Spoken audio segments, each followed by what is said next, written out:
The Dick Cavett Show with actor George Papard, B.B. King, actress Ruby Dee, educator Dr. Bergen Evans, and Bob Rosengarten and the orchestra.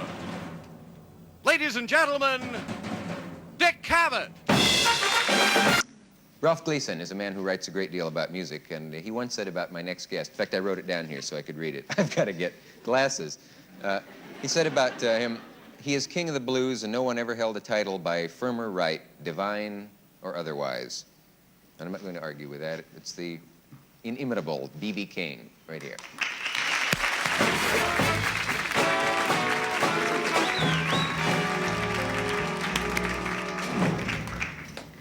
Oh, that's good when you do that. Thank you. Well, it's a pleasure to finally have a member of the King family on this show. You were on my summer show at one point, and I found out a lot of things about you since then. Well, for instance? Well, for instance, that your name is Riley? Yeah.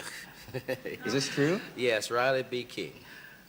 Oh, the first name is Riley. Yes, the first name is Riley. Yeah. And your initials are not, the BB, insiders like to go around saying they know that that stands for Blues Boy. Yes, it does. But there's more to that.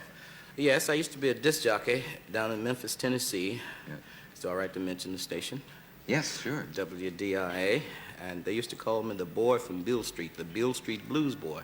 Beale Street? Yes. Yeah. It's not a street after all, it's an avenue, but everybody calls it Beale Street. But however, the people get hip, you know, like yourself, and instead of saying Blues Boy, they just say BB. So actually, it's BSBB King if you had Beale Street Blues Boy. Okay. Okay. Well, we must be accurate because Bergen Evans is here tonight. Okay. Did you say hep just a moment ago? Yes. But I always thought that only squares said hep and that the real musicians say hip. Is it the other way around? Have musicians moved back to hep because squares are saying hip? That was my southern accent. Well, this is mine. Grand Island, Nebraska. That's the heart of the Southland. Have you been home much since you... No, not too much lately. I think the last time I visited my hometown was about 2 or 3 years ago, I think. About 2 years ago. What is your hometown? Indianola, Mississippi. Near it, rather. Would you be amazed if I had been there? No, most people going south usually fly over it. No, I was, no, wait, I'm sorry, I was not in Indianola. I was in, how far is that? It's in the Delta, isn't it? Yes, it's in the heart of the Delta, where they raise a lot of cotton, you know. Yeah. Good cotton. Yes, very good cotton. No, I've been in Money, Mississippi, though. I bet you've never been there. Yes, I have. I've been to Money, Mississippi. That was the only time I could think of really having money, just being there. You had the feeling you had Yes. when you were there. Talking with King of the Blues, B.B. King. What changed, Mr. King, that made it possible for you to now be heard by a much wider audience? For years and years, you were probably never, tell me if I'm wrong about this, but you probably were never heard by a white audience. Not many, anyway. Most of the white audience, I think, that was familiar with my work was the people that was in the musical industry, like radio or jukebox operators, record shops, things of that sort. But I think to answer your question, what started this, a lot of the English groups, European groups came over and they heard this type of thing that we're doing, and I think they re-imported it back in, and the white youth picked it up and then started doing research on it, and I think that's how they found B.B. King. Really? You mean the music bounced from the Delta to Liverpool and then back, yes. Here. I think that's the way it started. And then that brought you into the scene. scene. I played a college not too long ago, about 1.5 years, I think, and I saw a little bit in the paper. It said, B.B. King, New Blues Discovery. Made you feel good. Very good. It means your life is starting all over again. I think it's just starting, really. Yeah. Would you say this is the best part of your career now? Yes. I don't mean being here tonight necessarily. No. No. Well, that is a big part of it, believe it or not, and thank you so much. But what really happened to a guy like me when we first start, it's been a thing like constantly, you know, kind of climbing a bit, but it's been almost like at a standstill until about a year, maybe a year and a half ago. But now, due to new management and the agency, we have great coordination between the agency management and the record company. And of course, thanks to you, here we are. What is this about you putting your initials on everything? Oh, I used to be a tractor driver, very good tractor driver, they say. And I had a habit of monogramming everything that I used, for one reason, to keep other people from using it. You just scratch your initials on anything? Yeah, so I was down to Mississippi, where I came from, about 3 years ago, and they still had the tractor sitting out there, and it says Riley B. King. Has anyone used it? The boss is a very nice cat, and he lets other guys use it sometime. But you still do this. You still put your initials on everything. Yes, I do. Certainly surprised one of our pages. Could you do another number for us at these prices, as they used to say? I'd love it. Thank you very much. Okay.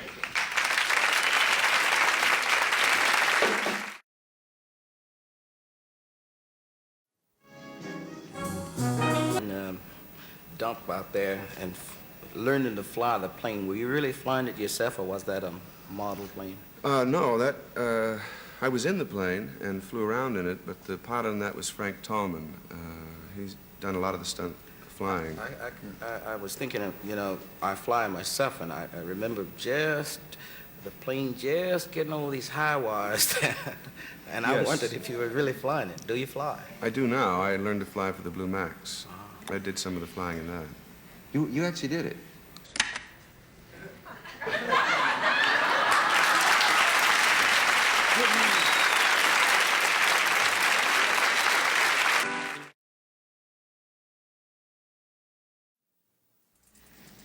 I'm talking with George Peppard and with B.B. King. And Ruby Dee is about to join us. I just read a review of her play. It's called, I hope it's pronounced Bozeman and Lena, and it stars James Earl Jones and Ruby Dee, and it just opened here in New York.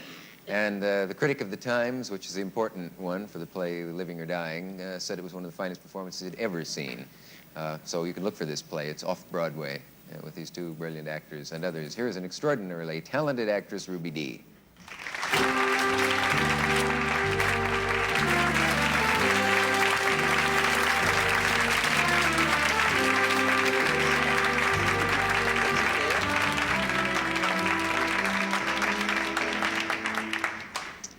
See our tape thing? Yes, I did. Yeah. I confess I didn't quite get it, but then I'm a little slow. Oh, well, let me explain it. The big area involved, it explains, is all the students, right? Mm-hmm. No, it's all the people in the United States of that age, 11.5 million. Yeah, of the age that is in question. Right. Mm-hmm. Yeah, I call them students. They actually don't have to be students, do they? Right. Of course. And the little white dot represents the violent proportion. Oh, I see. You mean physically violent? On campus. On yes. campus. Uh-huh. But I think that there's another kind of, I wouldn't call it violence, but I'd call it passionate activity that's going on mentally among students. And,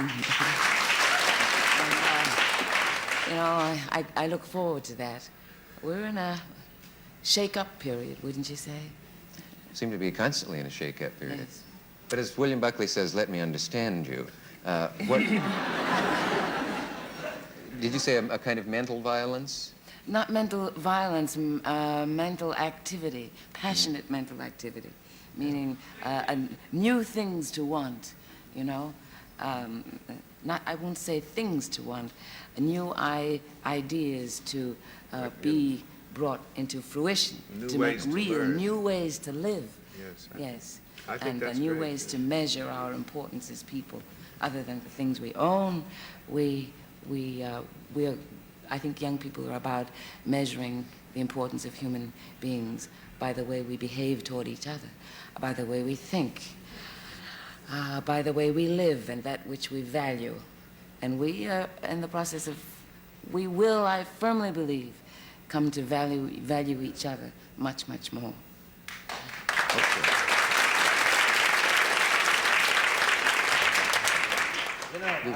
I'm sorry. Don't. I was so glad to, I talk all the time here. see this circle and this demonstration of this.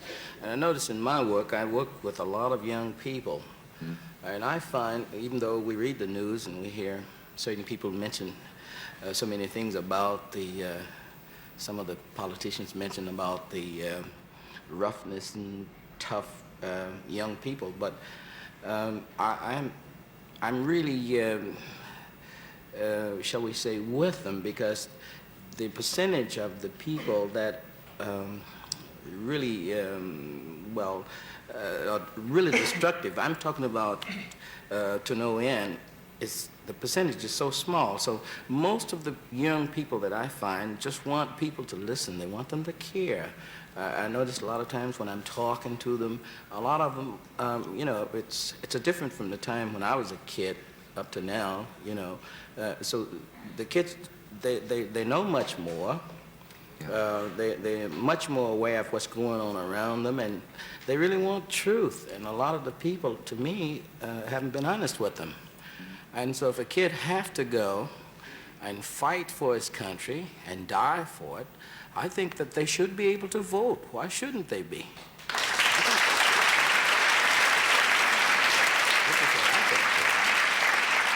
I don't know what the opposing view to that is. I mean, I suppose you could say it doesn't take any brains to die, but it takes brains to vote, which is kind of a cold-blooded thing to say. Does anyone defend that view that you know of? I don't know. I mean, well, besides, they have to be officers and various other things in the Army too. But it's Right, really, well, I swear I've heard that said. I can't remember by whom. Yes, it's said quite often by people who are annoyed with long hair and jazzed up dress, and I think it's said by a lot of people who feel that a chance to go to college is a rare opportunity, and anybody who does not treat it as such is not treating it properly. And I certainly agree with them if they're talking about those who are violent. I do not agree with them about demonstrations, which I think are a healthy thing, non-violent demonstrations. The news gets wrapped always because they say, well, the TV news always shows the guys that throw the bottle through the window. Well, I think they do. I think that television coverage, as good as it is, and I think it's the best in the world here, and I've seen it in lots of countries, does often make that mistake. It falls into the pattern of being, we're a show, we must have the action, but they don't often enough, for my desires, show what happens before the action and what happens after. And it is possible. Aren't you asking them in a sense, though, isn't that a little like saying to the owner of a freak show, why don't you put some normal people up on display? Exactly, yes. It is? Yes. I just made that up. Here is a word from Schick Krona Chrome. It's easy to say and excellent to use. The Schick...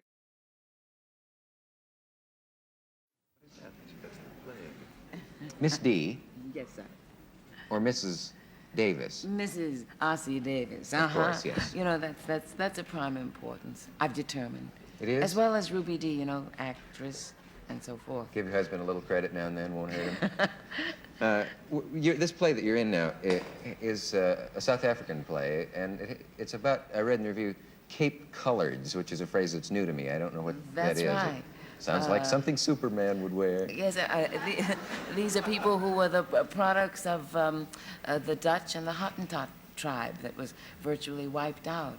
And it's a beautiful piece to do an extraordinary look at human beings trying to love in a kind of twisted world that is South Africa, you know. And Ethel Fugard, you know, is the author of it. And it's been, I must tell you, the most exciting, challenging thing that has happened to me in my career, you know. And the idea, when I think of James Earl Jones and Don Barry, our director, practically strangers. And for a period of a few months, you get together and you dig at the most fundamental truths, you know, and parts of yourself to make a play like this work. And I find that exciting and stimulating. And so seldom do we get a chance to do something that we really want to do. I do this play. I can say that again. Yes. Indeed. Even if if I weren't getting paid for it. You understand? Yes, I do. I loved it that much, and I think that it's that kind of peace. And I hope you get down to see it. Thanks for the roses. It made me feel like It's opening nothing. I night. depleted my garden. I would like to ask Miss Dee a question. Sure. How does it feel to be married to another, in other words, you're an actress, to be married to an actor? Well, okay, I'm a musician, Yes. and sometimes I wonder how it would be to be married to, another person that's in music. Yes. Is it fun? I have heard people say, is it fun? I would never marry an actor or an entertainer. I've heard people say that. And I suppose I'm married to an extraordinary man. I will say that. But it also has all of its problems, professional people married to each other. Who's going to mind the store? All the things so that marriage becomes, it becomes something. And the process is the working out of the difficulties and how you resolve them and you put it all together. What are the liabilities and what are the assets? What do you want most? It takes a lot of working on, and it's rough. And even though he's a great guy, and I try to be a good wife, but the conflicts come. But the good thing is that I feel that he wants the best for me, and I feel that I want the best for him, despite all the little things over the years that might have cropped up. Like that what? looked Like what? That looked like, things that look like competition, or Yeah. things that look like jealousy, or things that look like resentment when you're looking in dishwater and changing diapers, and your husband is flying off. But then one makes compromises. One decides fundamentally what one wants most. And I feel that no matter what thing I could do in the theater, it would value little if I didn't have my husband and the children and so forth. And so there are things I could not do because of family situations, and there are things that were done with a struggle, but it's worked out well. I think it's a good idea for actors to marry each other. Thank you. I hope that some of the ladies I know will listen to it. I hope they'll listen. At least one of them, anyway. After this message, we will return, and I think Dr. Evans will be joining us.